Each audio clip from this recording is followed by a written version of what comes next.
Hey guys, welcome to KIRUTZ, the KIRUTZ of sex addiction. My name is Collin, and I wanted to talk a little bit about what it was like for me to get into recovery.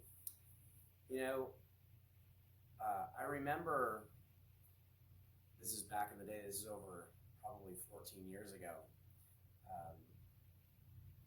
My wife was really trying to help me get over my sex addiction or my pornography addiction. And she was hurting really bad, and I was actually hurting really bad. That can be hard to believe for partners of sex addicts, but I think as a sex addict yourself, if that's what you are, you know what I'm talking about. It sucks to try and stop and overcome this behavior that you've not wanted to engage in and not being able to stop. And so I remember, anyhow, in my life, I remember that there was a time where my wife just got fed up with me. She had written multiple contracts stating very plainly what I needed to do in order to stay in the home, and I couldn't follow through with them. It wasn't too long ago, I was maybe a year or two ago, where I was talking with a women's group, and they were wondering how to set boundaries with their husbands who were sex addicts. And I went and I found my wife's contract that she had written to me, and I was reading it through it. I remember looking at it and going, oh my gosh, this is so easy. But back in the day when I was deep into my addiction, I couldn't follow through with it.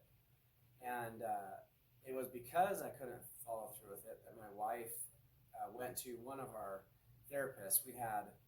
I had personally had like 6 of them, and together we had this particular man that we were working with, and in that particular session she said, I want to kick my husband out, but I don't know if I can. And my therapist, or our therapist, said, kick him out, of course you can kick him out. And it was at that time that things got really serious for me. I'm a pretty fearful guy, and I was about ready to lose not only my wife but my children. And it was in that moment that things got serious enough that I really started taking my work seriously. And I was already going to 12-step meetings. I was already going to support groups. I had a therapist. But I wasn't doing some of the work. Now, if you're doing 12-step work, they say things like, half measures avail you nothing. I was doing half measures. And I remember starting to do some of the things that I was most afraid of doing, which were making phone calls every single day to our fellowship, and then also getting a sponsor. And when I did that, I started getting clean, some really good sobriety, and that was my first year and a half sober. So notice how I wasn't completely sober, but I really made some progress in that year and a half as I started to adjust my life and take recovery seriously.